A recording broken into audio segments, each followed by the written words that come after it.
de lintjesregen. Met maar liefst 9 lintjes had de Tjerkstra-deal een hege score van koninklijke onderscheidings. 2 binnen van het echtpaar Wiebenga van Gietjerk. Vrijwilligers bij onder andere de Zonnebloem en de Kringloopwinkel.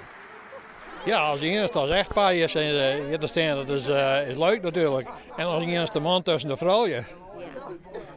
Zeg, joh, waar ik een beetje emotioneel, ja, waar komt dat bij? Daar komt het bij, nou, maar dat komt, dan denk ik van, je stond er gewoon het eens bij stil. Je docht de dingen. En ik vind, doe gewoon wat je dwam matten. En daar stonden wij niet eens bij stil. En ik krijg ze altijd zoiets van, ik doe liever wat voor een oren zodat ze het voor mij dwam matten. Want het is een teken dat je zoon bent. En dat is wel heel wat wurg. Om wat voor mijn mensen te beschutten.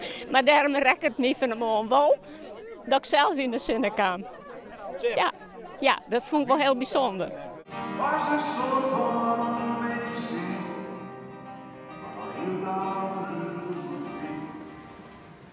Ook Anja de Jong van Rieptjerk is een van de lokkigen die deze bijzondere onderscheiding in ontvangst neemt.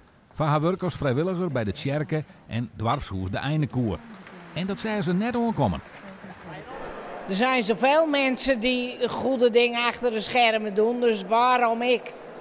En je doet het niet voor jezelf, maar je probeert het voor de medemensen te doen. En ik denk, als iedereen wat menselijker en socialer was, dat de wereld er ook heel wat beter uit zou zien.